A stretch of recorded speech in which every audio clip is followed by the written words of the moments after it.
Yeah. What's going on? There it is. There it is. There he is. It's There funny. he is. Who is? Who is? There's you. There Here's you me. are. Everywhere I go, there I am. I think is the deal. That's the you. Last digit of pi. I was just in the middle of it. Oh, here for a short time only. Thanks, Marg. Thanks, Marg.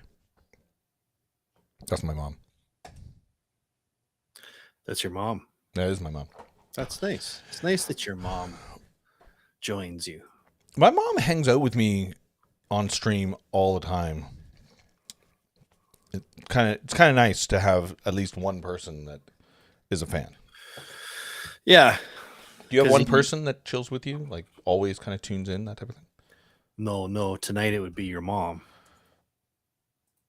I don't know. Take that as a compliment or an insult.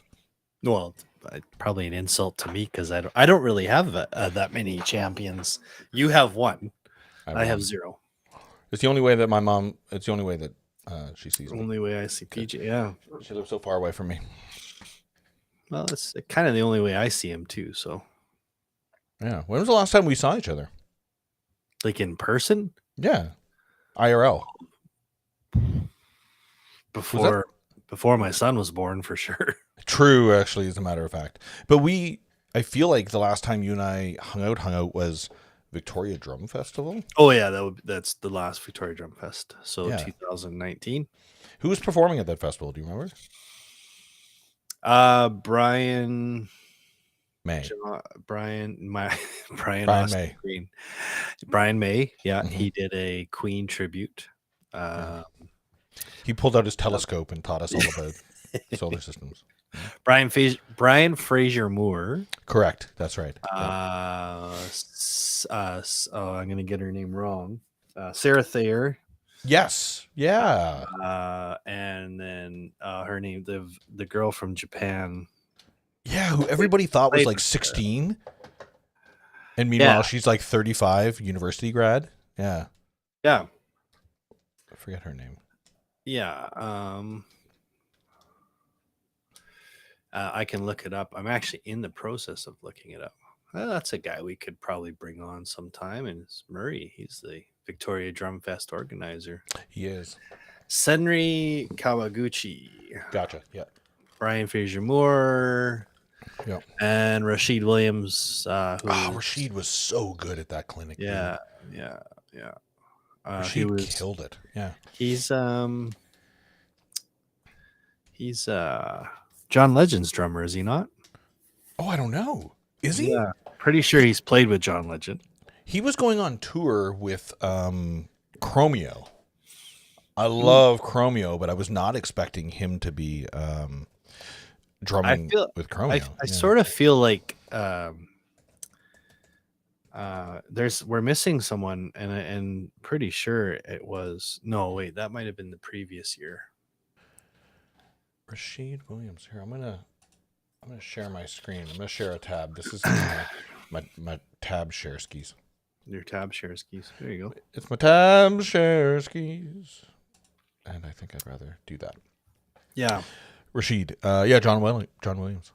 John Williams is who he was. Yeah, John Williams. Churches and choirs at the age of 7. John Legend, Eric Robertson, Jill Scott, Alicia Keys. I don't know if you know, but Alicia Keys is kind of a big deal. Yeah, she's okay. Yeah, she's got a thing. But Rashid was rad. Oh my god, I became a fan of his, like just from that clinic. Yeah, we should probably get him on the old Off the Throne one of these days. Rashid, do you know Rashid? No. Cool. That's never stopped me in the past. That's true. You test fences a lot. I don't. My wife just always tells me she's surprised I haven't been knocked out in public sometimes because I just approach people. Quick side note along those lines, I always take tangents. I was at work today, and this kid came up to me. I saw him walking around the store, looking at guitars and everything, and he was super like interested in guitars. And he comes right up to me and he goes, "Are you guys hiring here?" And I'm like, "Well, we're expanding, so maybe. Why? What's up?" And he goes, "How old do you have to be to work here?" And I'm like, "Well, I think you have to be like 17 or something. I actually don't know." As 16. weirdly as it's not. Yeah, 16, 17. 16, yeah. I'm like, "I'm not sure." And he goes, "Well, I turned 14 next week and I really want to work here." And I was like, "Dude, I love that he just walked right up to me and was like, I want to work here. How do I make that happen?" Mm-hmm. So I gave him my card and I was like, "Send me an email, please. I'm uber interested." And sure enough, I checked with the owner, and we could probably get him on a work. What's the word I'm looking for? Well, so he'd have to have his parents' permission, but yeah, he can do it for sure. Right. There's a kid working at the superstore that I shop at, Yeah. and he just looked so young. Like I literally was like, geez, that looks like he looks like he's in elementary school. Totally. Yeah, And exactly. I said, again, this is why my wife says I should be getting punched out one of these days. I said, if you don't mind me asking, Yes. you don't even look old enough to work here. Yeah. And he said, and he started laughing, and he said, "Well, I'm 13," but Exactly. he's saving for something, and he got his permission from his dad, and he's working part-time too. I think that's the other deal. I don't think you can work someone who's under 16 full-time hours. Sure. Yeah. Yeah. There's It makes just sense though. I know for lots sure, like yeah. lots of people who went to work, right? Like instead of going to high school. Well, I wonder at such a young age, there's opportunities to really inspire somebody to get into the industry or just love instruments. And I saw that moment today as an opportunity. This kid loves music. He loves instruments. His confidence was awesome. Funny enough, in that small interaction I had with him, I'm like, I don't have a problem with him like talking to customers and stuff either. It was really weird. Like he was overly mature for the age of 14.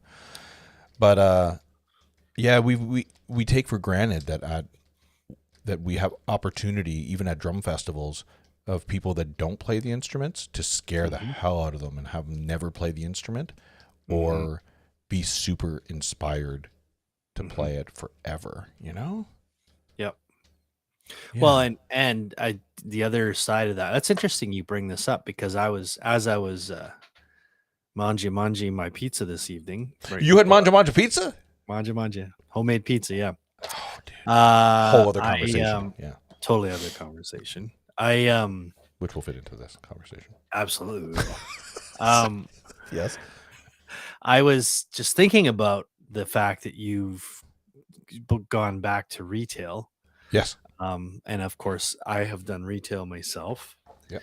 And that's like a whole topic unto itself is the retail experience as a MI store salesperson. It's a whole industry, right? Like, I mean, that's what NAM is based around. It's what MIAC for MIAC? those who are listening in the US. What does MIAC stand for? We know what it is. Music industry and something, I think. Cool guys. I forget. Doing things. I forget. Music Industry Association. I don't know. Who knows? Who cares? Nobody cares. Nobody goes to it. Let's just put it that way. It's like curling. The World Series of curling happens outside of Canada in order to like expand the scope of curling. And if you show up at any World Series of curling, you can buy a bronze ticket, and pretty much 99.99% of the time you will get upgraded to the gold seats because there's can't fill the gold seats, and that's where they shoot from the gold, like the gold line. Yeah. But when you go to the curling in Canada, you can't even, like, you have to be probably willed the bronze nosebleeds. You can't get in there. You cannot get in totally there. Yeah. Not possible. But if you just go over the border then instantly you get upgraded Yeah, for I literally, free. yeah, I went to Bismarck to the World Curling. I have an ex who's in the industry, and Yeah. yeah, it was a ghost town in Bismarck, North Dakota, which is actually very close to Canada, right? So you can just And go over the border and hit up Bismarck. yeah, Well, I don't know why, but Bismarck. When you said that, I instantly thought of like the the two lowest places in Monopoly. Baltic. yeah, That's what I was thinking. Baltic, Baltic. yeah, Baltic. Sorry. Yeah, Bismarck. It's Baltic. but yeah. So anyway, so yeah, the Miak show Yeah, go ahead. is Sorry. not a popular one. Yes, Wow, tangent upon tangent. that's what we do. Yeah. Layers of tangents, but Yeah. I would say within from my experience in retail, Yes. not enjoyable, but Yeah. I think for the second time around, the first time around was really enjoyable because I worked for a really small mom and pop operation, Oh, that's different. Yeah, you're right. yeah, Yeah. whereas the second time around, just management issues. our our Yeah, assistant okay. manager unfortunately had a surgical procedure that he couldn't change, so Hmm. yeah, he had his attitude installed by a proctologist, so There we go. I was waiting for it. Yeah. Okay. Yep. yeah. Yeah. Insert So sarcasm. I like it. yeah, total asshole. So it was really tough to work for him. But Yeah. Managers are. So wait, did you do management? Were you a manager? no, I was No. not a manager. No, You're not cool enough to be a manager. I was You're skilled enough. I was just a lowly sales guy. Yeah. But you didn't feel valued as much, I guess. I shouldn't say. No, I wouldn't say that. I felt valued by a lot of the customers. I felt Good. valued by the manager of the store. I felt valued by the now manager of the store. Yes. It was just kind of the one guy, That's and it good. was just sort of a bad, I guess, kind of a bad time. Maybe at like they were renovating a lot of stuff. They were changing a lot of things, and I just walked in at the wrong time. That And sucks. as a result, I just quit. I was like, you know what, life's kind of too short. Right. I'll just quit. So I did. That sucks. That manager. Look, I'm in a manager position. You are a salesman. Am I a big deal? Yes. Quick side. What are you drinking? It's actually it's a little product made right near you. Oh, It's an ice wine made in the Okanagan. nice. Yeah. Okay. Mhm. I've got some mead. I'm drinking some mead. Mead. Big fan of mead. Really? Where would you man, you live in one of the most unique places. Not only you lived in downtown Vancouver, In case you're wondering, I live in and downtown and Vancouver. now you live in a place where they make mead. Mead. Yeah, mead and cider is the things that I Wow. do. I'm not a wineman. I don't like wine, so I go Not a to. wineman? I'm a meadman and I'm a ciderman. Yeah. Makes yeah. sense. What? Oh, nothing. Oh, okay, great. I'm manager because I'm a big deal of this store in particular, and Yes. Which we can say it's Wentworth Music in Kelowna. Wentworth. Yeah, you got it. Wentworth Music, Kelowna, BC. I'm the sales manager there, and I have to admit that I don't take that lightly. No. I've kind of taken the reins of all the terrible managers, and I don't want to speak ill of them, but we've all had terrible managers and people that really don't motivate you. Yeah. Well, like motivate you or like really give you the tools and the empowerment and the spotlight. Yes. I kind of took all of that I wasn't feeling in previous employment, and I've rolled it into this. And I truly feel, and I might be shooting myself in the foot here, but I truly feel like the staff are feeling loved. They're feeling support from me. I'm really giving everybody, including the drum staff, autonomy to like whatever you want to do here, go for it. I use the word zhuzh all the time. It's something that Danny taught me a long time ago. Is zhuzh, and it's become a joke within the store that I say zhuzh so often. But anytime I can do, I can just give them the opportunity to do something. Go for it. You can't make any mistakes. Go for it. I trust you. Make this display look rad. Make this everything. Tell me about all the great things that you're good at, and I will try to get you the drums or the cymbals or the percussion or whatever you are passionate about. I will go out of my way to try to find that for you and empower you to do it. Yeah. And I feel like it's being supported well. I feel like it's responded to well. Right. And I never had managers that did that. I never had managers that gave autonomy like that. Right? Yeah. Yeah. I think it's Hunchy, good to see you, buddy. Good to see you, bud.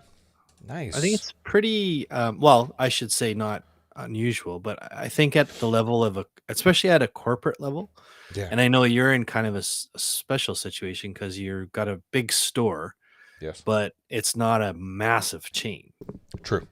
And I sort of feel like that's where sometimes management levels break down, is the massive chain. It's just that bridge too far scenario where it's fine to have, say, a provincial or a statewide. I know I hear lots about like Lone Star Percussion or even what was the other one?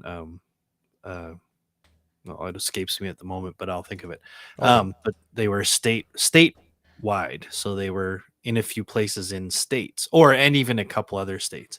But still, I think it's one of those things where it's the ownership and the management team are able to kind of have fingers in a lot of pies, and it still works. Whereas I think a really large chain, say something that's nationwide, it's Guitar Center or along with very, very difficult to have that sort of well, like what you're talking about, that personal touch for management. Yeah. But then it's hard to have the personal touch for sales because there's such a corporate culture around, this is how we like you to sell. Yeah, interesting, right? And not one size doesn't fit all for some salespeople. I know we have a mutual friend who, she was really good in sales, and she's back. She was at Long McQuaid in Vancouver, and she's now back at the place I worked at. Yes. And she's done really, really well across the board. Chris is who I'm talking about. Oh, absolutely. Yeah. And she's just spectacular in sales, but she's also, she's studying to be a rocket scientist, so maybe that has something to do with it. It probably there's a confidence behind that goes without saying. Yeah. My mom says something interesting here, and it does bring up a good point, that I'm not threatened by another person's success. It's interesting. I guess I agree with that assessment of myself, that I don't necessarily, but maybe that's the whole point of management or motivation, is understanding that you hope. Okay, backpedal. There was a manager that I talked to, a manager that I spoke to at a store who insisted that his staff rotate like every 5 years. And he actually said that after like 5 years of an employee being at the store, he would sit them down and go, okay, you've been here 5 years. What are you doing with your life? What are you doing? How can I help you? How can I help you? Do you need to go to school? Do you need to, what inspires you? Do you want to eventually become management here? Do you want to become an accountant? Do you want to gig more? What do you want to do? And then he would empower them to do that. And the most successful thing I think you can do is have somebody take the knowledge that you've given them and run with it and be better than you. Yeah, for sure. And some managers kind of get that, and they're not offended. They're not offended when somebody quits or moves on. And I can tell you that there was a place that I quit because I was moving on to another job, and that manager was heavily offended that I was leaving. We groomed you here. We thought you were going to be here for way long. Dude, I was there for 8 years. Right. And it was they felt like offended that I was leaving. So instead of great job, it sounds like you've moved up a rank. You learned everything you could here. We appreciate everything you've done.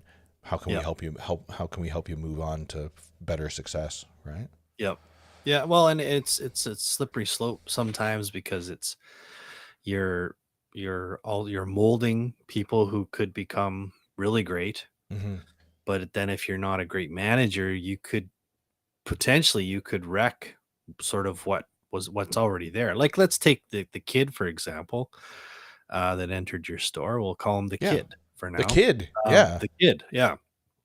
That with the in the wrong hands, that could have been like, yeah, beat it. There's the door.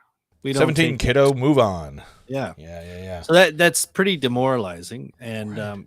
I think it takes a special kind of person to bounce back from, Mm. especially if you think about it, like in a managerial position, you have a lot of power.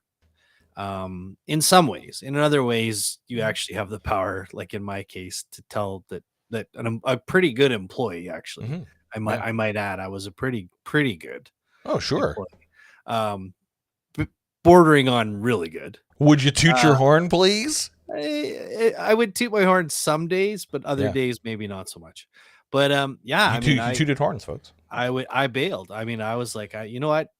I don't Yeah, need this. I'm not totally. 20. You know, Yeah. see you later.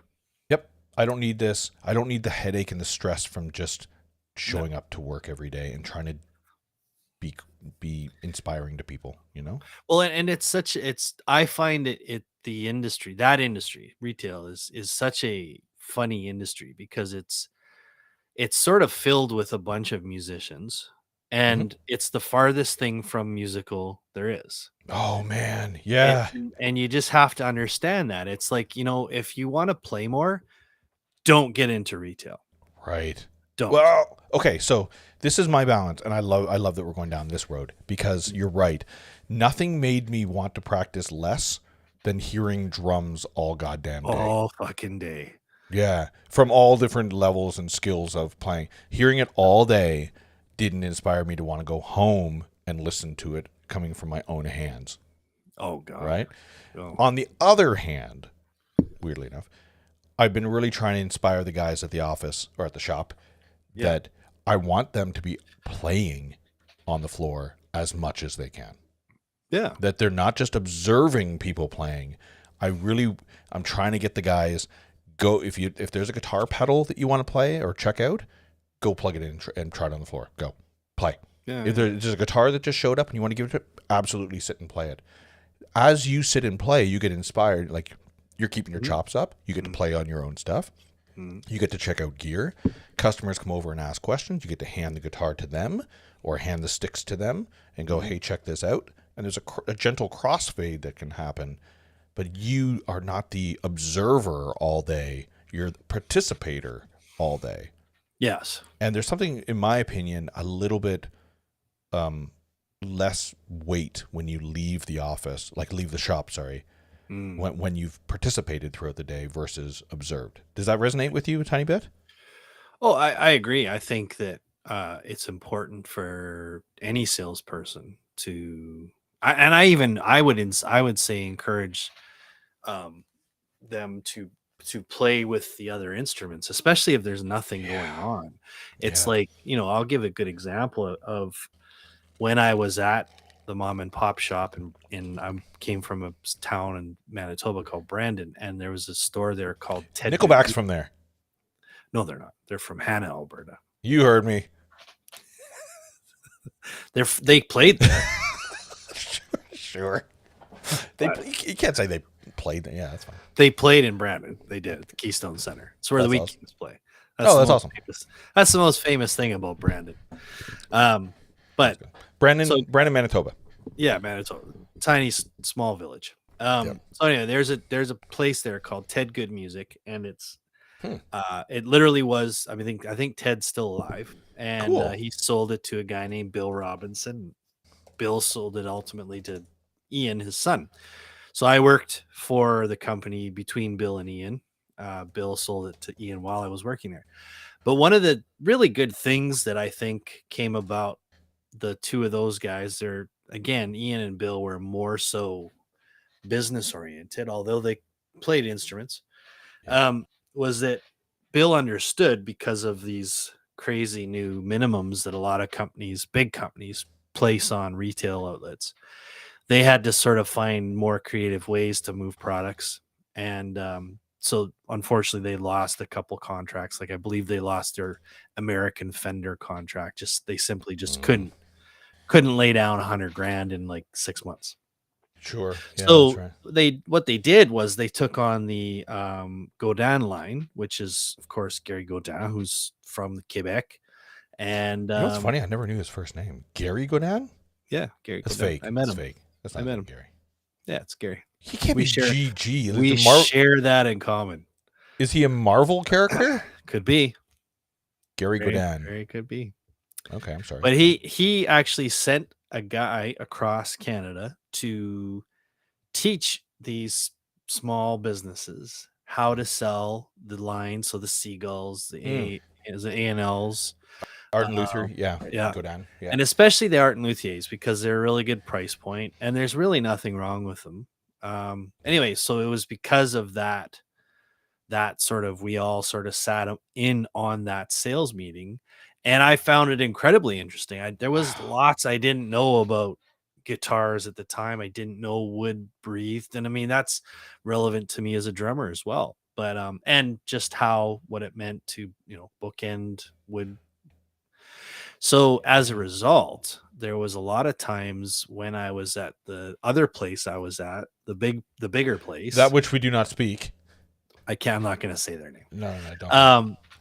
And a couple of times I was able to step in because the guitar guy was really busy. And it was just like, and we weren't on commission, but it was just like you see someone there kind of like, Yes. and you always qualify your targets. Well, you're not your target, your potential customer, your prospect. Yeah, your prospect. And I just asked him what he was looking for, if I could help him. And so, of course, upon qualifying him, he was actually looking for an entry level guitar. Well, I was good to go. Yeah. So I just kind of broke into my spiel and how I best figured what I could pair the best product with him, going in line with their ethos, pairing the best product with the customer for the betterment of their musical career. Yikes. Yeah. Yikes. Yeah. Good memory. So that's what I did. And and again, it just didn't come from that company, but it did come from a company that thought of, and that's the other thing, is that I felt Bill and Ian and ultimately Ted as well focused on customer service a lot. Bill especially understood it cost more money to lose a customer and to gain one than was to maintain a customer. Wow. Despite, I mean, we did lots of things where, maybe the customer was being a little unruly, but we also knew, like, you know what, you look at the past purchases, and even their, the length of time they've been at the purchasing from the company. Yeah. And it was way cheaper than for them to walk down the street to the other place. Yeah, yeah. You brought up a really good point a second ago, that you don't necessarily need to know everything about, like, if you're a drummer and you can talk some guitars, some touch points are always good, but like, it's nowadays, correct me if I'm wrong, a lot of customers come in generally knowing what they want. Oh yeah, generally done their homework. Absolutely, and they just need that little nudge, like, hey, I'm thinking about this Gibson Les Paul that's on the wall here. What do you think of it? And if I know nothing, I can go, a lot of people bought that guitar. That's what I know. And I also know that people have it, and then it rarely needs setup, so it must be durable. Okay, so it's durable. It puts smiles on people's faces whenever people play it. Yep. Okay, so I can relay surface level things that make people go, I agree. I think I'm the guy, or I think this is the guitar for me. Good to go. It's the 80-20 rule. What's that? Like 80% of the time you can get away with 20% of the knowledge. Love it. Right? Love it, dude. What a great...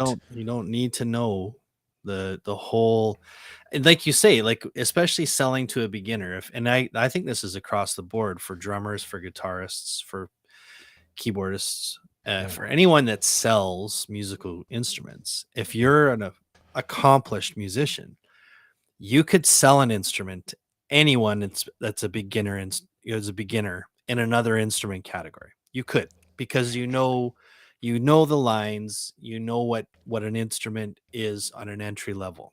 Yes. It's a different story, of course, when you're talking about, like, someone who's been playing for 15 years, playing the guitar or the violin. I mean, that's a hard go. True. because there are things that people, Particulars. oh, Yeah. absolutely, Yeah. absolutely, you just can't fake it. Yeah. Whereas someone who's just getting started, it's like, hey, yeah, you know what, come on, I'll show you our entry level models, and I'll let you know which ones are most popular. But for the most part, this is your options. Yeah. And from there, it's just really like, it's not hard. 80/20. Dude, I'm gonna roll with that. That's really good. Yeah. I always feel like um I'm very okay, and I think you know me at this point Mhm. enough that I have no problem saying I don't know. Yeah. All the time, I Yeah. zero don't know. Hey, is this a guitar? Good guitar? I don't know, dude. Let's Yeah. find out together. Absolutely. And one of two things happen when at the shop. I either walk over to another employee and go, Yep. Joe, do you know these Les Pauls pretty good over here? He goes, oh, I love those Les Pauls, dude. Perfect. Joe's gonna help you out. He's your Yeah. guy. Good to go. Or if everybody's like, no, I don't know. I'm like, let's do some searching together. Turn the Yeah. screen. Let's do some Google searching and see what's going Yep. on. Yep. Yep. And then you kind of go down the adventure pipe with them, Hmm. and the time spent, I think, is much more valuable than anything. But it Yeah. all stems from you just saying, I don't know. Let's find out. You know? Well, exactly, and I think the other side of that is one of the most interesting things I've ever heard is the guy from Dragon's Den, Kevin O'Leary.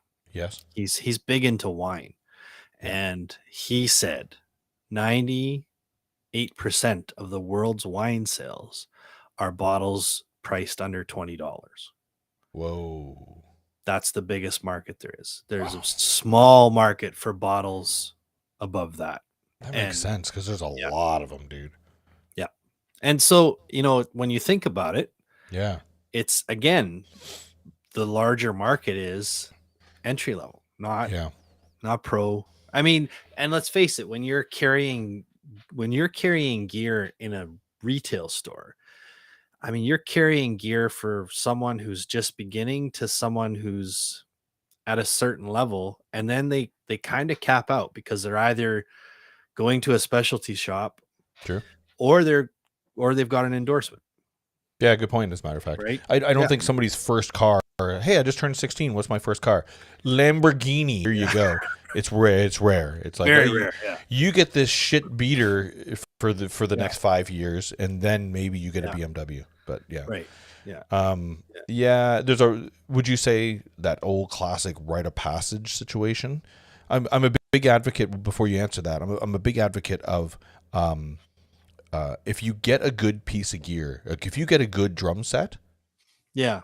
that requires very minimal effort to play in regards to tuning, in regards to hardware and those type of things, you will be inspired to play longer and you will get better Mm. faster. Yeah. Right? It doesn't mean Absolutely. that you need to get the highest DW or biggest Babinga Tama kit, No. but what it does require is a bit of an investment for the parents to at Yeah. least acknowledge that I get something good, they're going to play it longer. It's a better investment. So does that Yeah. make sense? To me, I mean, I think that's everything, especially, and I think that's why, in the kind of the beginners entry level line, there are less things to draw your attention. Like there's only maybe 3 or 4 colors. True. There aren't as many options, right? Like when you start getting into the bigger sort of higher lines, you have more color options. You have, a lot. You have more options True. Yeah. overall. And that, I'm not saying that's true for every line. I think there's a couple of drum companies there's an exception there, but Sure. I think for the most part you're right, though, when it comes to, you have to provide the best playing experience there is. And again, I think that comes down to, and this was, I will share this story, and you and I talked about this. It Yeah. was, you had dealt with the entity where I worked, Yep. and it was around a stage that was for the Roland kit, Yep. and it was lit up. And the point of that was to move more of these kits. And of course, the people in charge, and the people that were charged with selling the drums didn't see the importance of that, and Yeah. felt that they didn't need to do that. And yet Like that's your job, is you're representing probably whoever, whichever lines you choose to take on. That's your job, is to represent them. And I just think it's funny when you get a representative, a sales rep especially, who calls on a store manager, and the store manager's upset because the sales rep wants to give them their time. I just Oh think, yeah, wow, totally. Yeah, you volunteered to represent this line. Who the fuck do you think you are? yeah, Like, yeah. you know? I think you hit it. One of the things that we did at the shop, that I changed up was all the big Marshall amplifiers, like the 410s with a head and the 810 bass cab and all that. I moved all that to the front. Right as you walk in, Yeah. Yeah. right as you walk in, it's just a wall of these. And it was as a group we decided that. I'm sorry, I can't take full credit for that, but as a group we decided, let's put all these big amplifiers, and it's gonna look great, and all the smaller amplifiers in the back. And sure enough, I do. People come in, they look at the Dodge Viper, and they're like, "Oh my god, I would love to drive that car." I don't work at a car dealership, by the way, but metaphorically, Yes. I want to. Oh my god, the Dodge Viper is so good. It's so amazing. But we're here to buy a Dodge Caravan. I know, but man, the Viper would be great. Holy cow, that'd be amazing. Yeah. And you feel this, like everybody was looking at it like, oh, this is really cool. And then they'd walk in behind and they'd look at the amplifiers that they could afford or that they were actually there to get. But there is a certain sense of, I don't know, this sense of pride, this sense of like, I'm in this industry. I'm here to get a guitar amplifier, but it may not be the size or the amazingness of that one. Or as drums, I need just to pick up an entry level Roland or Yamaha, but man, those big or that big TD50 kit that's sitting there looks so good. I'm gonna own that someday. But there's also a way I'm gonna too. have those.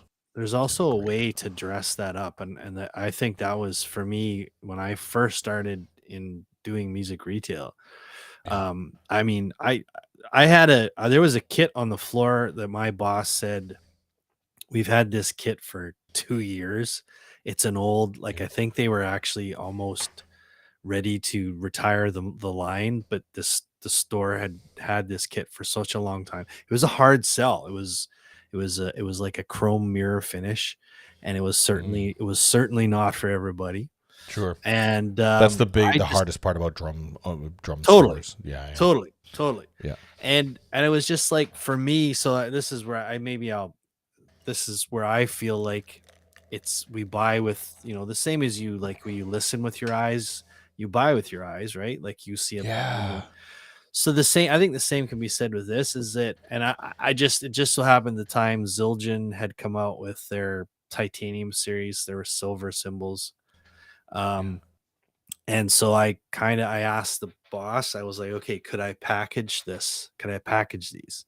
Can I package the kit with the cymbals? One price, take it out the door. Yeah. And so we talked about it, and he said, okay, let's, a bit of a loss leader with the kit, still get some money, but we can move these cymbals at the full markup, which was going to be good because they were really untested. That no one was buying at the time. They were brand new. Yeah. So we set up this kit. I mean, it's like we even did like the Robert Sweet Striper setup where he had like the cymbals hanging from the booms like upside. Oh yeah. Yes. Oh yes. Yeah. First, I thought that was with the Spice Girls drummer, whatever. Yeah. Actually, I think Thomas played with them too. Thomas Lang. Thomas Lang played with Spice Girls? Pretty sure he did, yeah, at one time. Long time ago. God damn. Okay, but anyway, we set up this the Speech Girls. Oh man. We set up this kit and I mean, we polished it, we shined it. This fucking thing, it was amazing. And we put a little bit of light on it, and it was the first thing when you walked in, and the sign, we did up a nice sign. Yep. It moved in a day. Dude, yeah, exactly. Boom, done. Totally. And so this brings me back to that stage experience of yours when you had said, like, well, what the hell's going on here? Like, why? It's just, you know what? It's all about presentation, because you can have the old school drums stacked against the wall, and you'll sit and those drums will not pay rent for months, forever. They will not pay rent, and they'll be your worst fucking tenants there are. Oh, yeah. And then the day you set up, go, okay, let's put this into context, like you said with the Marshalls, and have the guitar there to plug and play, and even like I would say, tell the guitar guy, look, your job today is to make sure when someone says, can I play that? Yes, here, yes, 100%. Let me plug you in. Yes, let me plug you in. Dude, reminded me of a great story, and it's on the shoulders of what you just said. I tell this to every, when I was repping, I would tell the time, but I worked at a music store in downtown Vancouver, and there was a large drum department. It was the basement. It was a huge department in the basement, and we decided to make this huge display. It was like this big pearl kit, had rack. It was like, I think it was a yellow pearl rack, lots of cymbals. It was like so brutally, like all the components. It was just like the biggest, massivest kit that we could actually put together, and it looked amazing, lights and everything. Yep. This guy walks in, like sure enough, like the next day, he walked in a suit, and he looks around, and he's like, "I'll take everything that's sitting there." I've told this story on stream before, I think, right? Yeah. And he's like, everything. And sure enough, he was the owner of this huge business that's in Vancouver, and he lost a poker game the night previous, and the issue was he had to learn how to play drums. That was part of the poker game. So he just walked into the first drum store, saw something that looked fucking rad, and he's like, "I will take everything there." $30,000 later. Yeah. $30,000. Yeah. Didn't even ask the price. He's like, "I will take everything that's sitting right there." Well, it's that kind of that you build it and they will come. Like it works. It's an energy thing. It's a whatever you want to call it. There's something to it when you just are building this thing for someone to enjoy. Like, again, like I said, that there's no reason that chrome kit should have moved. And in fact, the guy that bought it, I was really shocked that he did. I come from a pretty small town, and the guy that bought it, that was not the guy I would expect to have bought it. As he's walking out the door, it's like, this is really wow. Well, those cymbals are very untested, by the way. So good luck. Warranty's 2 years. Bye. keep your warranty card. Keep your receipt. Jesus. But at the same time, the sales too is about hype.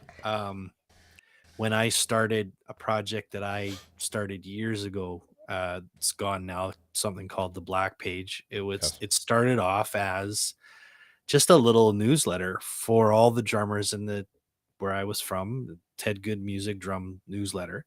But that's the thing, is I would hype things through that, because this was sort of pre-Facebook, a lot of social media. So but I would make these little posts and send out these newsletters, and of course, invariably, people would come in because they'd come in on the Saturday usually. Yes. But I remember we didn't lose. We weren't repping the Sonar line at the time very well, and I'm not sure if it just fizzled or whatever. We just weren't carrying it anymore, and so we ended up getting into Thai when Ray had it. Absolutely. Yeah, I remember Thai, dude. Yeah. Oh man. Yeah. Thai drums. And he was so, as Ray is, he's so welcoming, he's so friendly, he's easy to talk drums with. For those that don't know, Thai Drums wasn't owned by, correct? No. He was it was Canadian distributor. But he did do finishes here. Yeah. Ray Ayotte from Ayotte Drums. Yeah. So he did certain finishes. Yeah. And he did their sugar maple. He did do their custom drum line, snare lines, though. He did build them for them. Yeah. And they had a studio maple that was rad sounding, dude. And some wood hoop stuff that was really good. Yeah. Great. And so our mutual friend Kim was my sales contact. Yes. Talented lady, and super friendly gal. Yeah. And so she just made me feel real pumped about Thai drums, and she explained the history of them. And again, like to her credit, she made me excited to sell them. Yeah. Yeah. And so when we ordered, I sat down with Bill and Ian and said, okay, what are we thinking here? Like, how many kits are we ordering? What lines? So we stayed sort of more just above entry level, but still that Ray had such good pricing structure that we didn't have to go far above entry level, and it still was affordable. Yes. Because they used that what was it called? The basswood. They had that's basswood right. drums. Their kit was like $650, Yeah. and it was great. Canadian. I bought everybody. yeah, 6. I bought 2 actually. It was so well priced. Yeah. But I regret not buying it back in the day, but yeah, good quality stuff, and their hardware was great. Yep. And we ordered I think we ordered 6 kits from Ray, and a couple of Bonham setups, because we had a lot of Bonham fanatics in our city, and then a couple of 5-piece, and then one bigger sort of 7-piece outfit. And again, we hyped it. We set what we had gotten. Kim sent one as a demo, and we set it up, and we had the whole, like, Ray's back, and the little Ray is back in town. Yep. We had the sign up, and I put something in the newsletter. Yeah. And I set up one kit from that order of 6. The others went out in boxes. Totally. Yeah. Didn't have time to set them up. They just went boom. Did he? Boom, boom, boom, did boom. he do a spiff with you guys? It's on the arm right here. Yeah, it's exactly. Yeah. On the brooch. Yeah. It was cool. it was incentive, and so ultimately we ordered more. Absolutely. Yeah. But it sold it.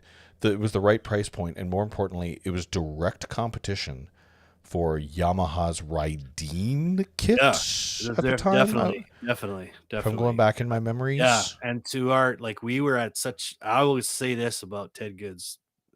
That little store did so well. Yeah. Because unfortunately, their direct competition, Surridge's, they had the Yamaha contract, and it was exclusive. Yeah. And so So they took a lot of big bites out at that point. Oh, at so many levels, like especially on like the piano and Yes. And some of the guitar stuff. Yeah, it was hard to rough. compete. Super hard to compete. Super hard to compete with that stuff. Yeah. Good thing we had Pearl in time. Well, agreed. Yeah, Pearl wasn't very big in the West Coast, but yes, sadly, not as much Pearl. We sold a lot of kits. Sonar became a big deal out here, for sure. Yeah, and unfortunately, we didn't rep them well at all, and I'm not sure why. I'm not sure if it was just we weren't in touch with our Sonar rep enough, or. I play Sonar. I don't have it tattooed like Aaron Edgar, but this closet right here. Wait, this closet right. Yeah. Here. Oh my God. Yes. Filled with Sonar drums. Sonar. Yeah. I've bought and played many Sonar kits. The Force 3007 series, especially. Yeah. Yep. Yeah. I've got a 3007 in there as well. Such good drums. Good. In fact, true story. I went to Second Encore Music in Winnipeg, and I think I said this on the Aaron stream, but that store is another one that when you talk about merchandising. Merchandising. This guy, that their drum guy. I mean, he set up kits that they look like rock star kits. Yeah, and they moved kits so fast. Yep. Yeah. But Dave was the guy. I think his name was. And he said he's also a drum tech, and he's done big shows. Yeah. I believe he teched for Gadd at one time even. And Steve Gadd? Oh yeah. He's James Taylor's drummer. Yeah. No, Dave's done a lot of teching, and he's a kind of a no nonsense, no bullshit kind of guy. Cool. And he said the best lugs, the best housings, like casings for lugs. Yes. The most, the most what do you call it? The best seated rims on a drum. Yeah. On the bearing edges. Yeah. Hands down Sonar. Really? Wow. Yeah. It's such an underrated company though, right? I know. Super underrated. Yeah. And the amount of experience over 100 years of experience, right? Yeah. But he said he would put a mid-level sonar as far as the lug casing and the lugs themselves and how true they will sit. Yeah. He said, I'll put that up against the high end anything of any other brand. Yeah. That's Yeah. rad. Because there's, as a sonar owner, this, like Mhm. when you're pulling the lugs out, like you have to keep turning to the very last thread. Correct. It doesn't just It's wiggle and come out. It Yeah, doesn't just that's wiggle right. and come out. It Yeah. has to be pulled right Yep. out.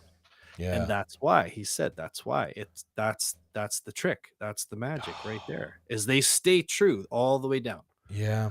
There's no wiggle room.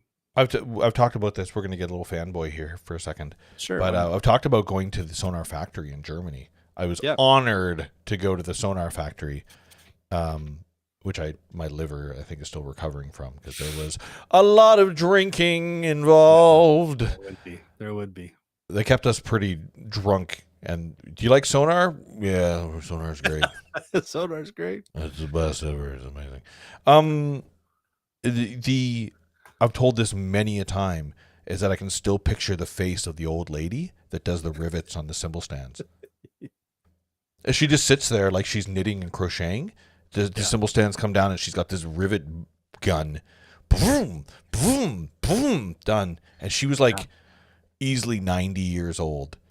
And she'd been there since the beginning of sonar. And if she doesn't show up to work, like no cymbal stands go out. And it's every time I look at my cymbals, like my cymbal stands, every time I look at those rivets, I think of this old lady doing it. But man, she was thorough. Like she was, we were walking by as like tourists. Hey, how's it going? And she didn't even acknowledge us. She's like, I got fucking work to do here. I'm busy. Yeah. I'm riveting here. I'm riveting. Yeah. No, it's She's true. riveting. It's true. And again, so and that's where I say that I think that's important. I think that's very important for sales. So this maybe even happens in an ownership level, is that like when you decide to carry these lines, and that's what I'm saying, why it kills me, why some managers kind of don't treat their sales reps like with open arms. Cause I've heard the stories of so-and-so prefers that you call him or her ahead of time. And it's just like, okay, but you chose to carry our product. Look, you chose it.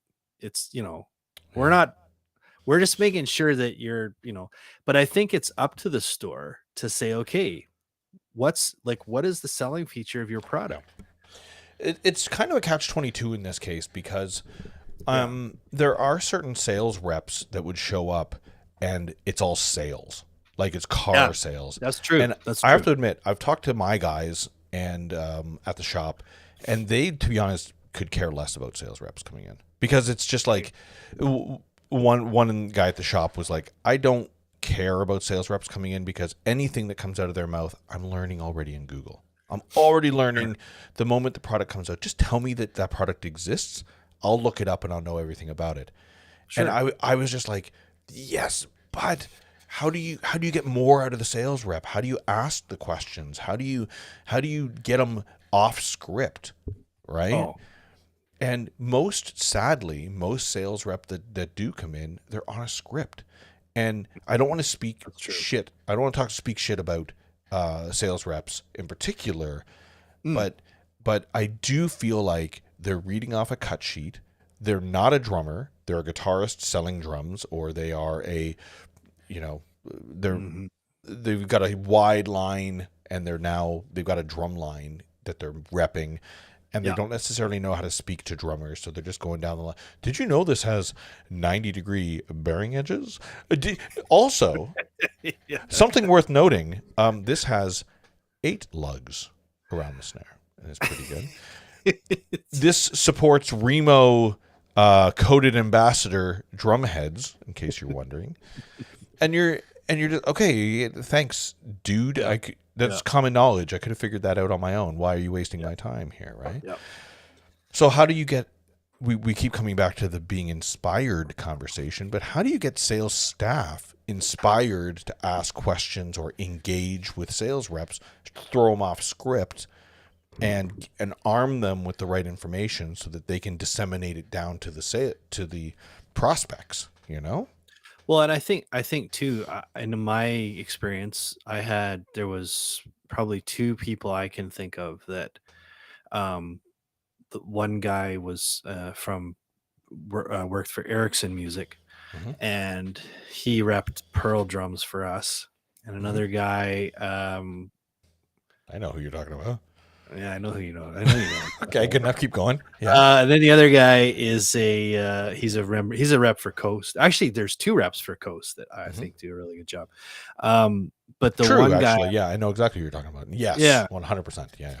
um, the guy from Ericsson I'm thinking of. Put it this way, he knew he knew everything about the product he was selling, even though even though Perfect. he was This is the part where we. play, Perfect. yeah, even though he 100%. was playing a different instrument, but he took the time. He actually did his homework, and I'm talking like he did his homework. Sure. Uh, Yeah. Yeah. and he really, really, really understood the language of the drummer. And as far as I think, he even maybe took a few lessons. Cool. But he made it. He did little things like he learned to use his iPad upside down to do his demonstrations. He would tell us, Oh, "Hey, yeah. do you mind if I show you this demo real quick? I know you've busy, and it would take 5 minutes." But it was like he was developing the relationship as opposed to trying to sell to me. He already knew that, Cool. and especially Yeah. in a big sense, a big store, that's where the sales rep has to understand, what they got a buyer. You're not selling them, this. I'm not the decision maker here. I'm just the Exactly. guy. I'm just the guy. Yeah. And if they know that, now the one thing that this guy did, Ron just like Who? he, this guy named Ron Burgundy. No, Ron Burgundy. his Yes. name was Ron Zacharias. Yeah. I'll Yeah. say that Absolutely. because he's We're so talking good good at things his about job. him. Yeah. He's Exactly. such a good guy. Yeah. And like right down to I phoned him on behalf of a customer, and he didn't pick up. I left a message, and he pulled over Oh, yeah. to return my call. But he knew enough that he developed relationships, and Ron understood that he was that third person when a customer was maybe either on the fence, Great. or what's the difference between this company and this company? And it's like, well, I'll tell you what, you want to talk after sales service, go with this company.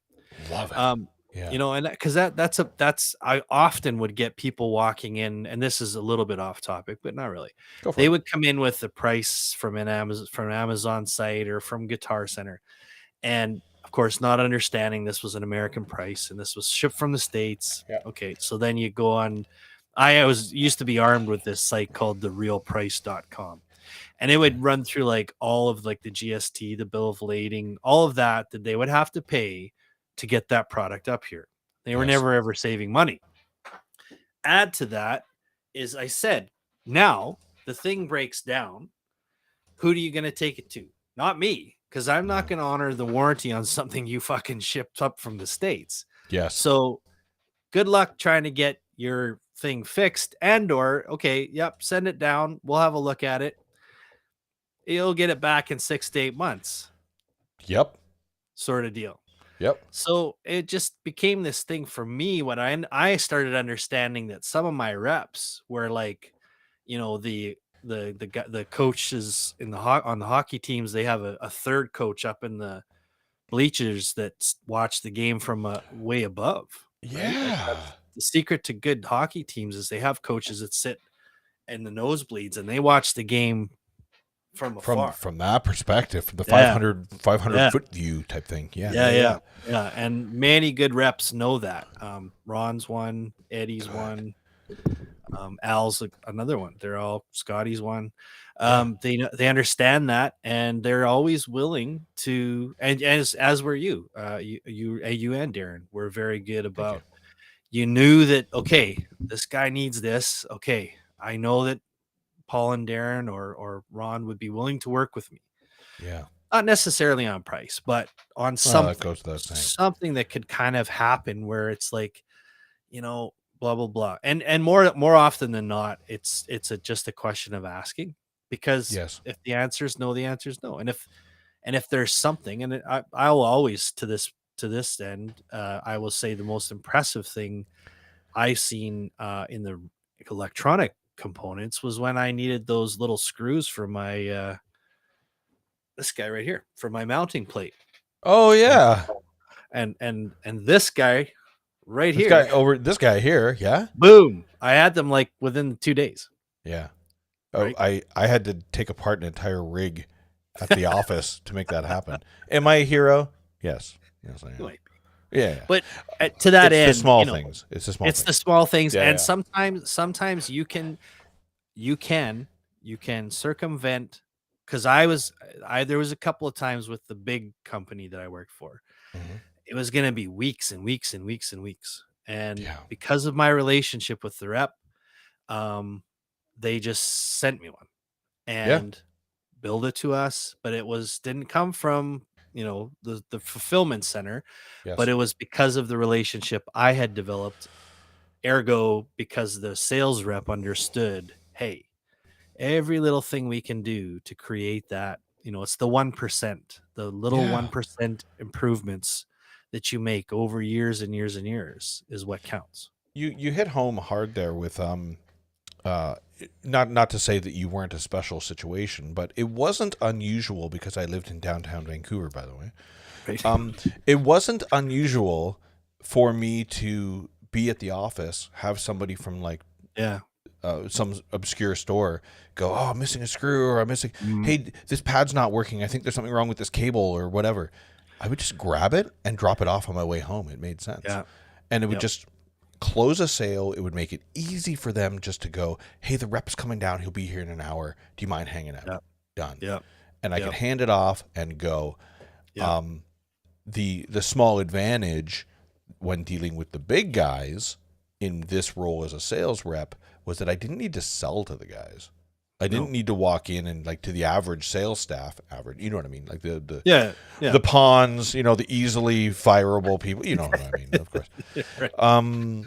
The if they left, it wouldn't matter. People, yeah, if I could empower them just to have information, I didn't need to Yep. sell them. And as far as they had information, the more that I was on their mind, Yes. and it happened all the time that when I would do a sales call somewhere, it could be in North Van, it could be in Kelowna, it could be anywhere. Right as I made a sales call, inevitably, every time I would get these phone calls for like days afterwards because I was on people's mind. Mhm. Roland was on Yep. people's minds for like 3 Oh, or it's 4 true. days, right? That's so true. That's so true. Um, Squeaky wheel gets the Gets grease, the man. oil, dude. Absolutely. Yeah, yeah. So true. And so I think that the more that reps or the more that you can connect directly as a drum retail person, the more you can connect directly with manufacturers to get answers, Mhm. the more you can disseminate. Does that make sense? Disseminate information down the Yep. chain to the end user. Yep. You know? Oh, it's good because it's a team. It's a team operation, and Yeah. there was a name you threw out there in chat earlier, and that person is the opposite of that. Totally. He represented the exact opposite of what to do. Yep. Which I don't know how. Sometimes I think companies teach sales in such a. It's just sell. Don't be friendly. Don't be a team player. Just sell. Look, It doesn't go far. every rep, or to be honest, every salesperson has their style, has a style that they do. I shoot lots of sarcasm and I make people feel like shit, and they keep coming back to me and they're like, "That guy was funny. I want to deal with him all the time." And I'm like, you know what? Fuck you. He's great. Yeah. But if everybody has a character, everybody has a thing to them that makes them returnable. But in the end, Sure. I say this a lot, and you probably heard me say it a million times. You just want to be somebody's guy.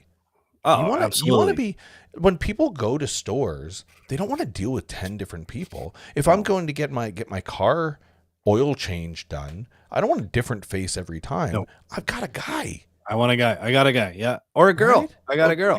A guy is generic Right? term Yeah, for yeah, a person. yeah. I've got a human. Yeah. I've got a human. Yeah, I've got a human. Yeah, exactly. Maybe it's not a human. That might be too general. But really, who I've got a person that I want to talk to, and Absolutely. I don't think, and this is going to go full circle right back to the very beginning. I don't think a lot of retail staff understand the weight, the responsibility, and the pride that you Yeah. can have by Yeah. being somebody's guy. Yeah. Oh, You know? absolutely. What? Absolutely. Let me ask Absolutely. this question: do you remember? Because I remember vividly in my head. Do you remember the first time that you got inspired to be a drummer? And who was it? Do you know? Yeah, it was when I first saw Kiss. Yeah. It was either that or it was very close together. I saw Kiss on Johnny Carson, and I also saw Buddy Rich on the Muppet Show, the animal Buddy Rich. Cool. Yeah. That was I can't remember which one I saw first, but it was around that time. Okay. Yeah. Do you remember your first experience? Just to harken to the retail situation. Mm. Do you Mm. remember your first experience being interested in drums, and a potential fork in the road where you went into a music store as a non-drummer, somebody interested in drums, and Right. and somebody potentially going, "Give it up, kid! You got nothing. You should be a harmonicist." I don't think that's a Right. name for that. You know what I mean? Yeah. Or or the alternative. Do you remember anything like that? I don't think I was ever dissuaded. I think my parents always did a really good job of making sure like they actually um I had to play a cardboard box first with Oh, some sure. sticks, which I Yeah. drew the Kiss logo on. And I had Cool. to I had to prove that I was interested. And in my lessons, I had to prove that I was interested. And if I Yeah. stuck it out, they would buy a kit. Yep. And so I stuck it out. I got a practice pad and I Yeah. stuck it out with that, Wow. which at the time made no sounds other than the twack sound. Talk, talk, talk. It was a practice Super pad. boring. It was a Remo practice pad. It was the Remo Weather King practice pads. It's a red. In fact, that's what we learned on. That Got a was our drumstick in front. practice. Well, it's a I good don't. thing you got a I, drumstick. I got a drum. Where's my? Oh, did it fall? Oh my god. Okay, yeah. So This would be the theoretically, I have a practice pad Remo here. Weather King practice pad. Weather King practice pad. Okay, I don't have Um, it. I'm sorry. I was trying to be yeah. a smart guy. So I Okay, yeah. had to weather those two things. So I had to have Well done. unfailable. I want this. I want this. I want this. And then we rented a kit. Ooh, yeah. And then when that was proven, we finally got to the buying of the kit. Yeah. And I remember I bought it from Ted Good Music. So then I ended up working there. And then I actually ended up Cool. asking Bill, do you by any chance keep records back to 1980? And so he said, yeah, I do. So I found the receipt for my kit. I found out who sold it to me and all Oh, that kind of stuff. Yeah, it was rad. very cool. It was very cool. So, but I would say that I also, on the flip side of that, I have experienced a lot of naysayers and people that Yeah. don't think I can do things, Yeah. and they'll tell me so, and it just makes me go, Work okay. harder. Oh, it's It's kind of like when the if doctor you, says, "You'll never walk again, kid," and then you run a yeah, marathon. yeah. It's anytime you want me to do something for sure, tell me I can't do it. Oh, I like it. Absolutely. You can't make a sandwich for me. You can't do it at all. You're the worst at making sandwiches. You can't make me a grilled cheese right now. You're the worst at making barbecuing steaks and inviting me over. You're the worst at it. But in fact, I had and to that point when you said you should be a harmonicist, I did have musicians tell me I shouldn't sing. Oh, okay. Yeah. And I actually listened. I thought, well, I never did think I had a great voice, and it wasn't until I met my wife that she's a vocalist and she's doing her podcast tomorrow night. Nice. Yeah.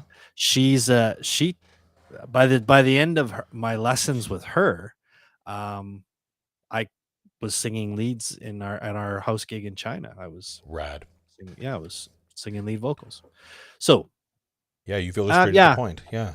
I don't think I've ever been. Luckily, I don't think I've ever been dissuaded from doing stuff on drumming wise. Good. I think anyone I've ever run into has always been super supportive, and Oh, really? Well, yeah, PJ. I know PJ. PJ Well, sings of a lot. course I can sing because I'm a cool guy. Very cool. No, that's dumb. Sorry. We'll take that off. Thank you. But yeah, we I've been very lucky myself. I ran into within my first 2 years of drumming. Yeah. Peisty had released their color sound the first time they released it, not the second time they released it.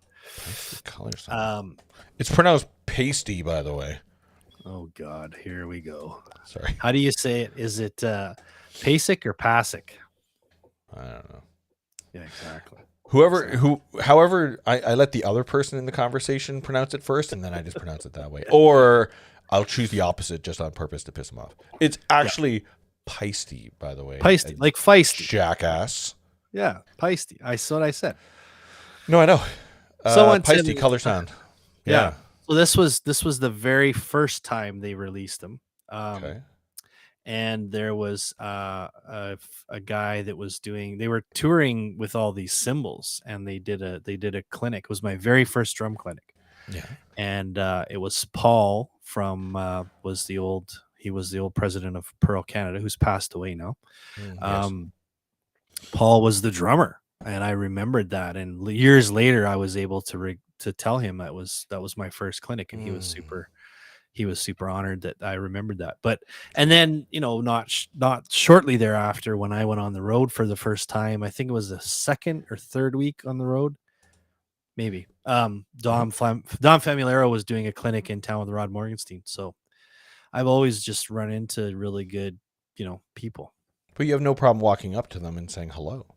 None, no problem. Yeah, there's something to be said about that whatsoever. sense of how I say pride, or not pride, confidence, right? Yeah. Well, my grandfather was a lot like that, and I think life's too short to play that game, right? You're always like kind of one handshake away from knowing the person you're supposed to have met. Whoa. Boo. Sorry, I'm letting that be a clip. Yeah, absolutely. I'm glad you left the spot. Well, That's right. I can actually edit that better. Yeah, 113 by the way is the time. Okay, you're right. Look, for all my what appears to be confidence on the surface, I actually do get a lot of fanboyish, or I get a lot of nervousness whenever I see somebody famous. Really? And yeah, absolutely. And it's because I do feel like I want a fanboy. Like I want to actually be like, oh my God, you were in Firefly. Oh my God, it's so nice to meet you. Did you know that in episode 3 you did this thing where you like? I feel like that's the person inside of me. Was that Nathan Fillion? You did Oh my God, Nathan Fillion. It's so nice to meet you. I can't believe it. Anyways, so what would happen? Dude, I'm just trying to enjoy my cappuccino. Will you fuck off? But I feel that, and so anybody I've kind of in passing, I don't have a tendency of walking right up and going, hey, my name is PJ. Nice to meet you. Yada yada. What's new? What's going on? Like I have a hard time doing that. But what I will do all the time is walk up and just say, love your work. You do great stuff. Really enjoyed that last album, or I really loved what you did on that situation. Cheers, dude. And I'll just walk away. The end. Yeah. And that's simple enough that they're like, who the hell is that guy? Or they're like, wow, that was neat.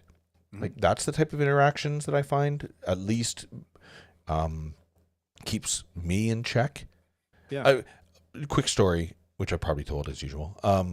I was playing Detroit Jazz Festival many moons ago. Oh. And Bob James. You lived in Ontario. I did, yeah.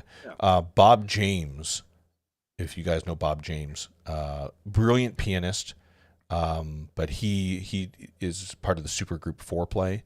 Harvey Mason, drummer, Nathan East on bass. Yep.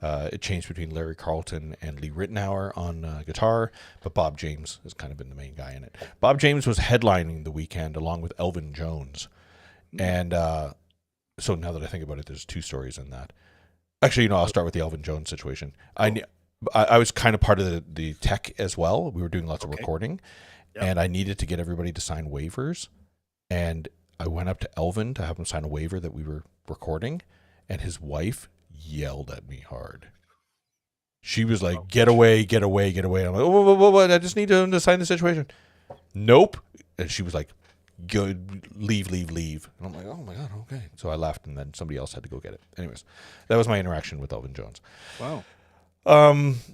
But Bob James. So I saw Bob James in the back green room. He was over talking to some people, and you know those feelings you get where like I should probably go over and talk to him. I should probably. He's over there. I'm gonna. Should I go? When's the best time for me to go into? You look around the room and you're like, right now is probably a good time, right? Yep. All of that was going through my head, but my body just decided to start walking towards him. That's the best. Yeah, exactly. So in my head, what am I gonna say? Yeah, in my head, I'm like, I aborted like every plan. My body just said, "You're doing this now." By the way, and so I started walking towards him.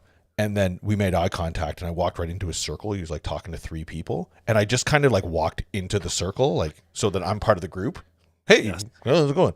But I walk into the group, and everybody stops and looks at me, and I just went, "I love your stuff," and he's like, "Thanks," and then I turned around and walked away. That was it. Hey. And I didn't even look back. I didn't even like sheepishly look back. Like, are they reacting to me? I just like keep walking, and I just walked away. Yeah. It was to this day the most uncomfortable thing I've ever felt. And if we were to ever interview Bob James or get like Harvey Mason on here, I would want him to like, dude, can you relay a message to Bob James that back in 1986 when I first met him, like it was uber awkward. And if he remembers me, that's terrible. But I want to apologize for how nervous I was talking to him. Because I just didn't know. I didn't plan anything out, and I didn't want to fanboy. Dude, I love this song, or I love what you did here. I love. How do you humanize people who are in that level of fame? And I think that's what you and I are doing here. Right.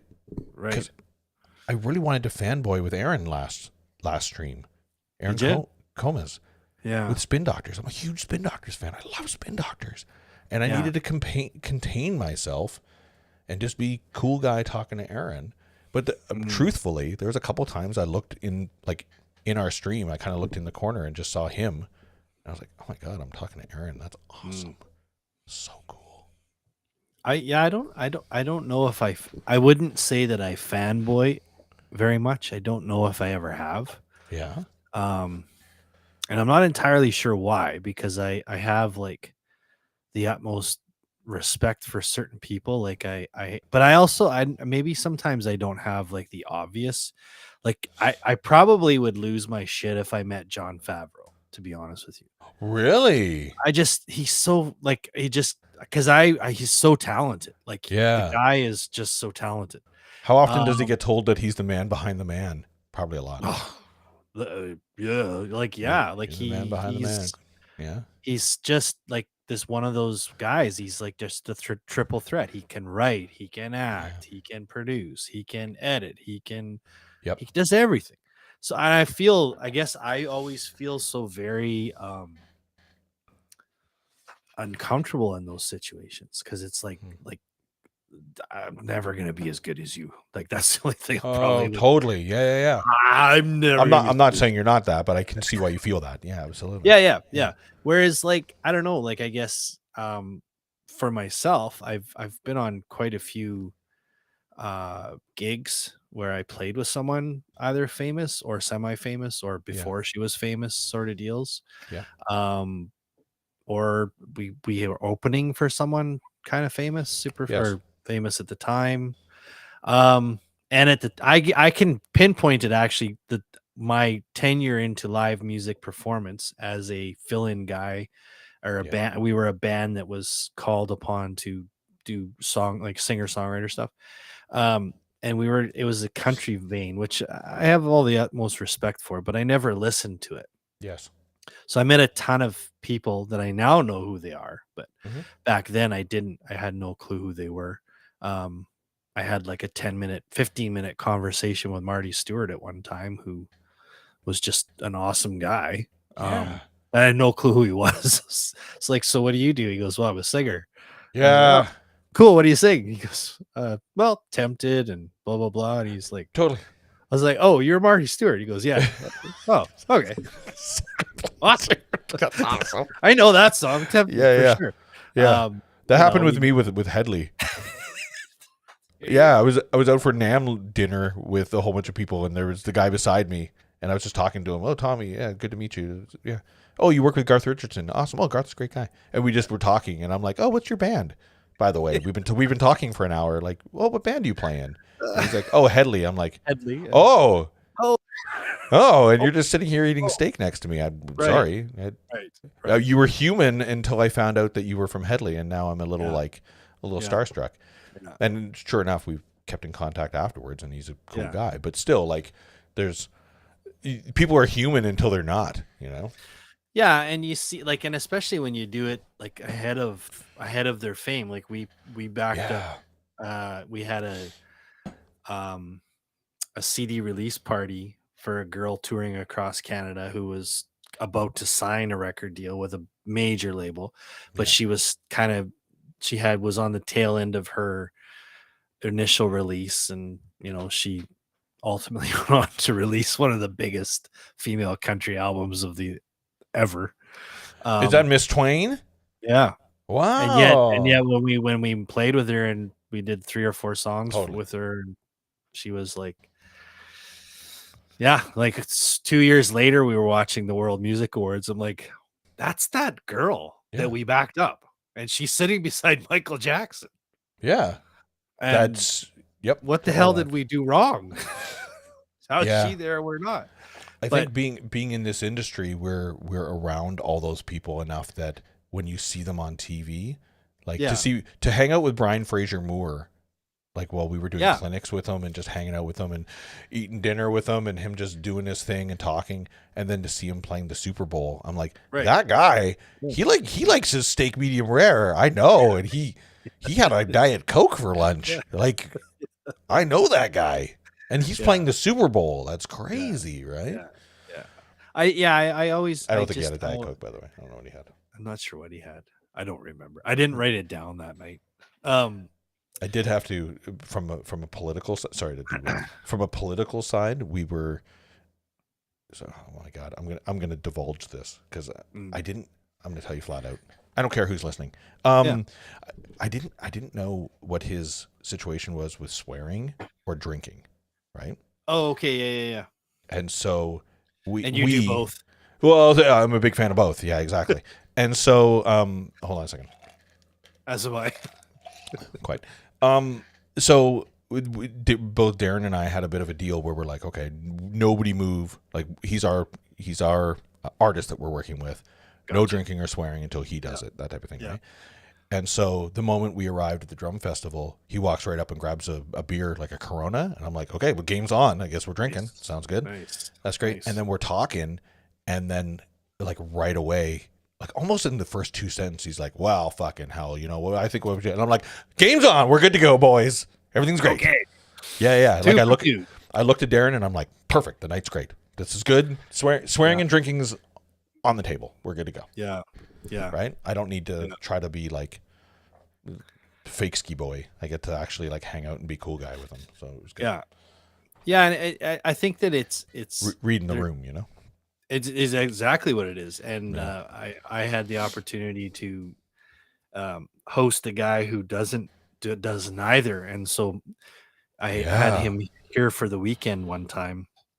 Zorro did some clinics around here, and I kind of hosted him and took him around and sponsored the events. And he's very religious, and he's very he's a very nice guy. But I found it incredibly difficult as we had some wine. He was certainly not against that, but he didn't partake himself, and I found it increasingly difficult when we kind of were all talking to not just be dropping some F-bombs and minding him because he kind of did get a little bit perturbed when all ornery.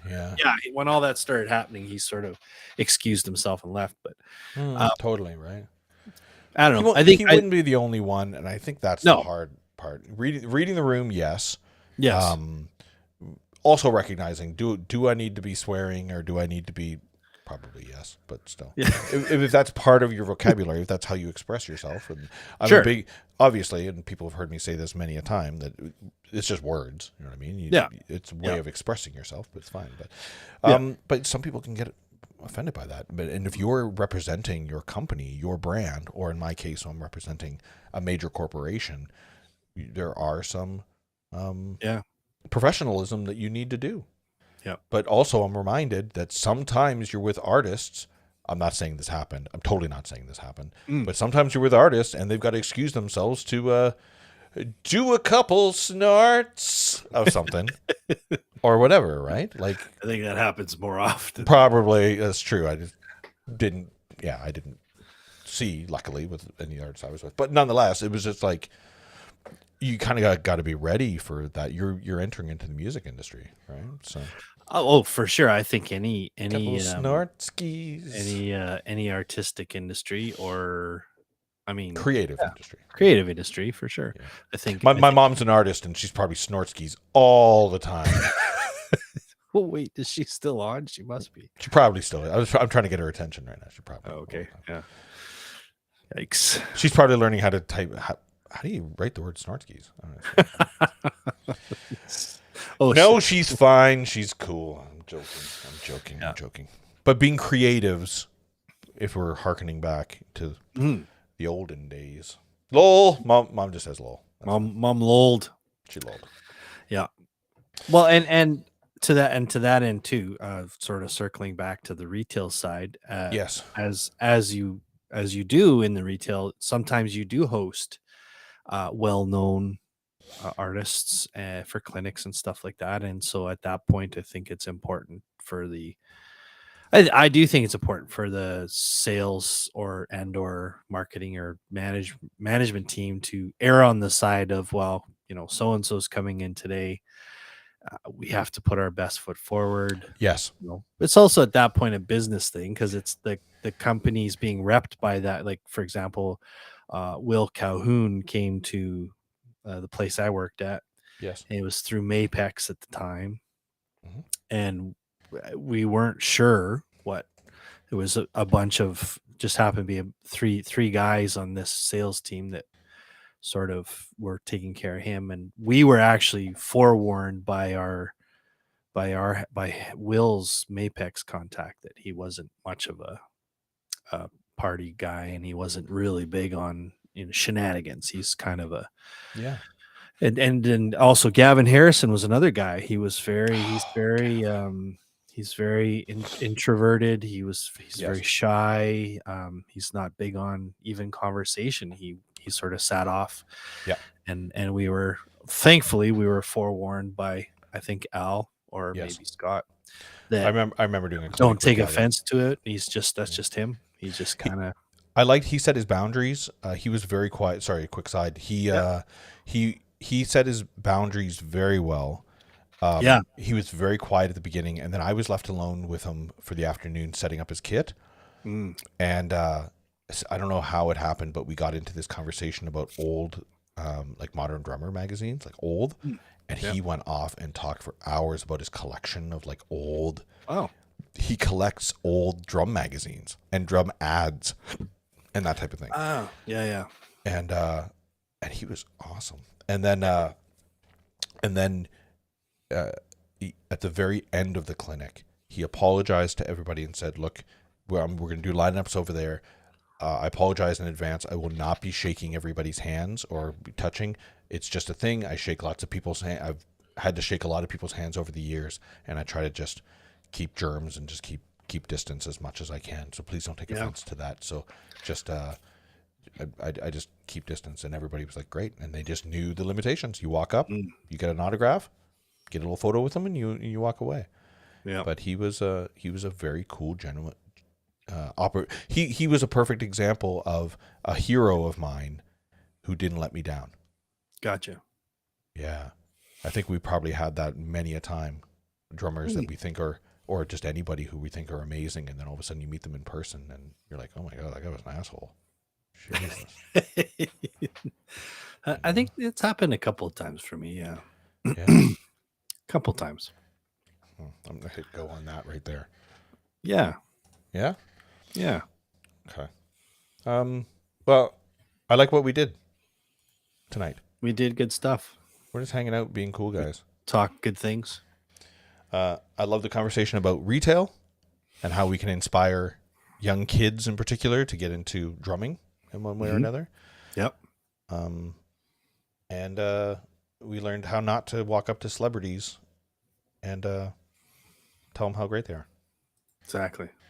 How's the best way to do that? What is the best way to actually walk up to somebody and tell them how great they are? Paul, you're the coolest guy ever. Okay, calm down. Just 3 feet socially distanced. Come on Yeah, now. socially distant. I don't want everybody just throwing hugs at me all the time. Yeah. I don't know. I like the new societal. I'm not sure if I want to hug. I kind of like that. I Right? kind of like the space that affords you to say, yeah, no, I'm a fist bumper. Yeah, I'm really confused right now. I've been so used to shaking people's hands that now that I'm back in the shop, Yeah. I'm instinctively shaking people's hands. Yeah. And then afterwards, I'm like, why did I do that? Right. I should have just bumped fists or I bow. I don't know. What's the best? Yeah. And they're like, what? Okay, that sounds good. It's funny. It's a thing though. I played a few gigs on I played a cruise ship for about 6 or 8 months one time. You did, and yeah. I did, yeah. I spent a year on a cruise ship one week. Exactly. Yes. My wife and I actually did a duo on a cruise ship for 6 months, and it's on the cruise ship because it's such a small microcosm. Yeah. The fist bump is actually is sort of it's a non-spoken thing, but you learn very quickly because you see so many people a lot, but it's not every day you see them, but you get to know them quite well. And the bottom of every ship is called the I-95. You can get the entire length of the ship in the bottom of the ship. Wow. Yeah. Is that where people with the oars are? Yeah. And there's somebody with a megaphone? No. Go. No, it's literally it's and there's arrows on the ground going on which lane you should be in, and you just to get from one side of the ship you take the I-95 at the bottom. So you see like everybody. Snowpiercer. That's yeah, amazing. exactly. You see everybody that Yeah. going and coming and going, and so when you see people, you're of course at this company anyway, and it's more companies or the other companies I'm told is the same. Is you are encouraged to be friendly, but it's a fist bump, so you can do it in transit, so you don't stop. Yes. So it's always so there's no handshaking, and then it serves two purposes. So you fist bump, so you keep going, but also it's because it's such a small, literally a fishbowl.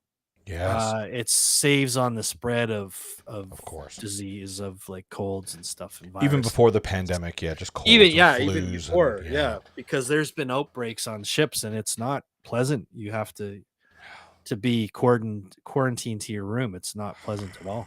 There's herpes everywhere. Yeah. So and in some case, like where we went, there was yellow fever was a risk, and malaria and stuff like that. Damn. So but the fist bump that's my thing. I'm a fist bumper now. I used to kind of was a hugger. Probably the ratio of wine had a lot to do with that. But, sure. Yeah. Now I'm just, even despite the ratio of wine to water, it's fist bumping for me. I really want a Demolition Man thing where they don't touch. They just yeah. Sure. Shiny, have a good day. I mean, air bump would be fine too. Just just a recognition. Like, why do we need to touch each other at all? More efficient.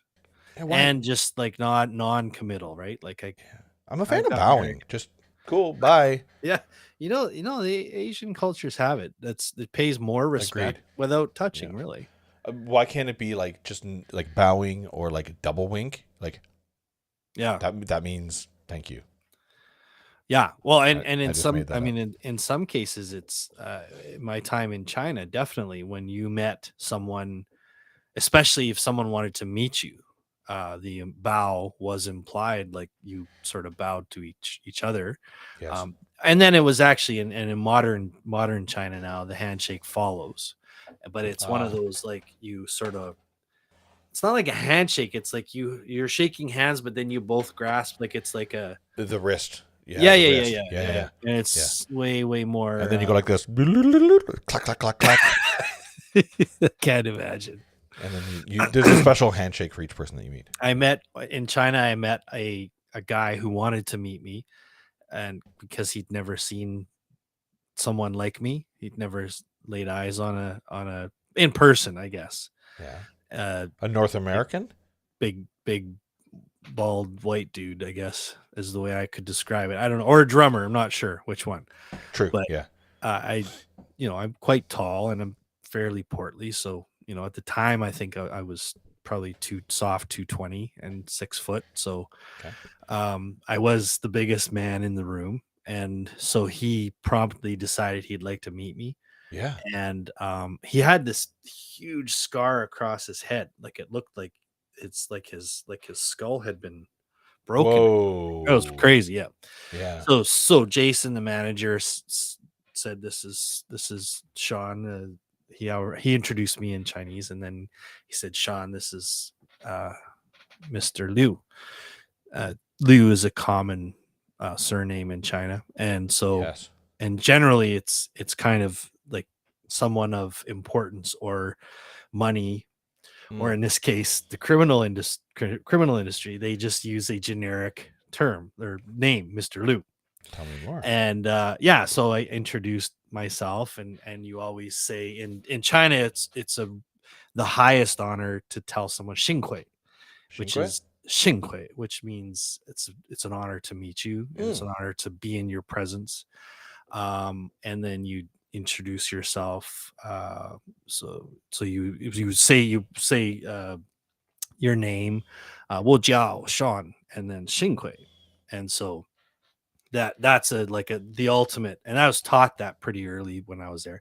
Good. So the guy was talking to me and Jason was translating, and so then again we bow, and then he did and he bought me a, a bottle of scotch, a couple of cigars, Nice. and later when he left, the Jason informed me he was the local triad kingpin. He was Wow. the head of this You should this just get that snake. out of the way right away. Every city that you go to. Just, Yeah. who's your local triad? I've met them Yeah, all. yeah. So and that was so then the crack on the head was obviously It kind of makes sense. makes sense. Yeah. Yeah. But It's not the years, it's the mileage, yeah, basically. yeah. So then as it was Wow. funny because when after he left, and only then did Jason let me know. And even then he had to take me aside in a quiet area. I mean, the guy's already gone. Yeah, yeah. And just He's got ears everywhere. He wouldn't be head otherwise. well, it's Yeah. yeah. And I was like, oh Jesus, is there more I could do to show him respect? Because I really don't want to. Yeah. Anyway, yeah. So, but very definitely, yeah. The bow is a big part of Asian culture, and Yeah. it's got so many things to it too. Like it's you do it on like as a well as we do it here, but it's more prominent in China when the bar we played or the gig we had, often the manager or other manager, hotel manager said, if at the end of the night you could bow, Hmm. which I mean most musicians do, but they and it Different type of bow, though. yeah, Yeah. totally Yeah. totally different type of bow, but it was super well received. Like I had a woman give me a $200 bouquet of flowers one night, Wow. just like yeah, I was like, I mean, I'm Yeah. talking like Cool. the flowers were so beautiful and so fresh. Mm. We had to leave them outside of our door because Too fragrant. they were just it was like, holy, I can't breathe in here. Thank you. This is Yeah. just a bouquet of mint. And it Thanks. was literally just because we had put on a performance Cool. and then we showed, and then of course during our performance I took it upon myself to announce our name and who we were Mhm. in Chinese, and that in Mm. Mandarin specifically, and in the Han dialect, Yeah. which is where we were in Changsha. I would announce ourselves in Chinese, and she's from there, and that's very common in China. A lot of people who don't leave China never leave the province they're from.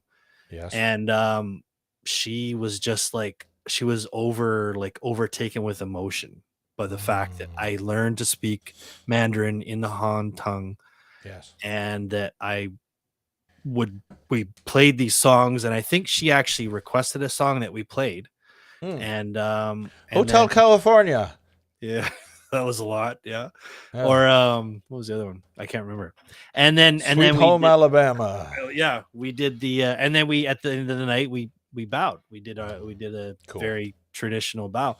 And yeah, it was immediately like almost afterwards, well, about 20 minutes after, she came up with this massive bouquet of flowers. Wow, that's really cool. Which is Yeah. it's a high sign of respect in China for someone to buy you flowers. Yeah. It's everything. It's a big. The culture is amazing, and I wish I experienced it half as much as you have, or like at all as much as you have. And I feel like there's not that over here at all. Like if I play a good show and somebody comes up with like a basket of chicken wings, and I'm like, dude, that's awesome. Thank you so much. I'm so great. Ranch dressing too? Holy shit, you enjoyed our set. That's amazing. Thank you so much. Yeah. It's not the same thing. It's not the same thing. Yeah, Oh, maybe if I'm in the mood for chicken wings, but you know what I mean. well, even like we asked one night, we were like, after Ranch really makes it good. couple of weeks. Oh yeah. Vin Diesel. Are you Vin Diesel? Someone called me Vin Diesel one night. You do look like Vin Diesel. And then the woman that brought me that thing. flowers shoulder checked. She did shoulder check my wife. Yes, she was. But Was there some Robert Redford stuff happening? no, Somebody getting some money? no, Okay. no. But but interestingly, we asked the DJ who was from San Francisco. He looks like Tony Stark, actually. Cool. And he sort of he calls himself DJ Iron Man. That's a little on the nose. Oh yeah, he's quite a character. He actually he stole a bottle of my good scotch. Let's write him an email now. This is bullshit. You bastard. Yeah, we gotta find him. I said, are we doing okay? Like, they don't seem like, they don't clap. And he's like, oh no, you guys are doing amazing. They love you. Oh, that's great. And I was like, really? I was like, he's like, they don't clap. No, they don't clap here. He says, it's not polite to clap. Oh, here. interesting. Yeah. I was like, oh, okay. He goes, if they didn't like you, they'd leave. Oh, that's really cool. Yeah, interesting, right? Yeah. And they kept sending like drinks and requests. And he said, as long as they're doing that, they love you. In fact, he said, I've never seen some of the regulars that were there. He said, I've never seen some of them stay this like the whole night. Oh man, that's great. So yeah. It was really cool. Yeah. But again, they were like Fast and Furious, more movies. Yeah. We love your movies. Well, we also took it upon ourselves to play songs from the West that they could sing, like Bad Romance by Lady Gaga, like non-verbal things they could sing to. And let's be clear about your performance. The way that you and your wife perform is really cool. It's you as a duo, her on keyboard and vocals, you on vocals and drum kit. And it looks really cool. It looks futuristic. It looks engaging. Yeah. We talk about it at Roland. We used to talk it at Roland all the time, is that with digital instruments, you never know what's going to come out. Like that pad in front of you, is it a snare drum? Is it a bell? Is it a sample of Super Mario? What is it? That is it right there, yeah. And there's a certain sense of wonder that the audience has if they're up for the adventure of being on it with you.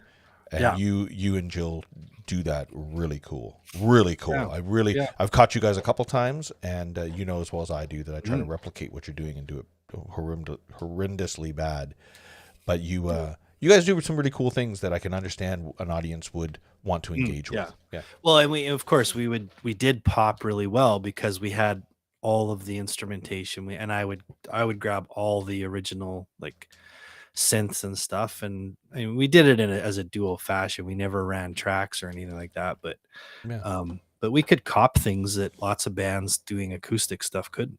that's right. So, and again, it just it's and again to put the bow on this Go is for it. we also when in Rome, act as the Romans do. There was a lot of things that bothered me about the culture with regard to women, but Mm, you're in the culture, so yeah. while it, some of the stuff was like, wow, I don't think that would fly in Canada.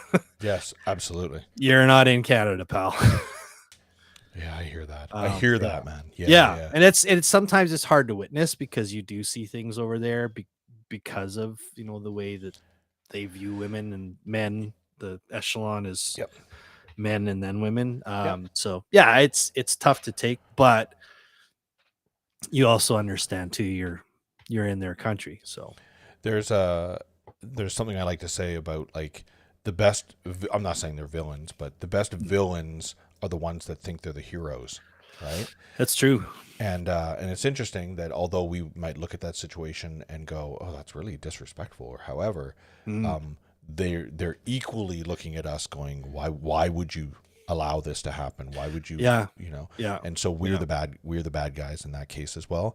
And psychologically speaking, I get it. I get yeah, that. yeah. And So and of course I always think of it as like it's like it's not everyone. Like we had the opportunity to meet a lot of locals that just and then when you hear things they say, like the one example I always use is our friend Iris, she's been educated in the States, but she's a Chinese citizen. She loves her country, as most Chinese do. They think China is the best. yeah, um she asked us in a Starbucks near our hotel. yeah. She asked us, she said, and she had to do it very quietly, and she said, I wonder if I can ask you about the terrorist known as the Dalai Lama. And Whoa. I was like, sorry? And she goes, he's the terrorist. His name is the Dalai Lama. Do you know much about him? And I was like, do you mean that like the Dalai Lama from Tibet? Oh yeah, yes. He's living in India. And I was like, yeah. Have a seat, lady. We got a lot to talk Just about. like, so I said, and of course Yeah. there Wow. is like culturally there's words that mean certain things over there Yes. that, and so I had to clarify with her. Now, so Iris, when you say terrorist, does that Oh yeah. Good here call. what it means in Canada? And she said, yeah, like he's an anarchist. He spreads lies and joy and fear. And I was like, oh yeah, no, no, no, Oh no, no. I said, no, he's part of a contingency of people like Desmond Tutu and Mother yeah. Teresa about they want to spread peace. Yeah, he's in the business of selling really comfortable pillows to Yeah. sit on. But Beanbag chairs and relaxing is yeah, his agenda. and it was literally just the Wow. way that the Yeah. way that they're taught. It's the way that things are. And she even said And the at one information. point, Yeah. the information and the fact that Google's blocked. I mean, we had to Correct. buy a VPN and install it here before we went over there. Wow. Um, because they sweep the areas with uh they block. If you've installed the VPN there, they Yeah. can sweep the cities and it will uninstall it. So you have to install it in North America. FYI, for Wowzers. anyone headed to China. But Ping she said Sean. to Yeah. us, she said, you know, I wasn't sure. That's why I wanted to ask you. I wasn't sure. I know that we're lucky here in China, though. We don't really have to think a lot for ourselves. President Xi thinks for us and Interesting. makes those decisions, and you're just like, okay, yeah, right, I get it now. Yeah. right, gotcha. Yeah. But So, and that's what I say. It's like it's yeah. not everyone, right? Like it's there's Yep. there's levels. Yikes.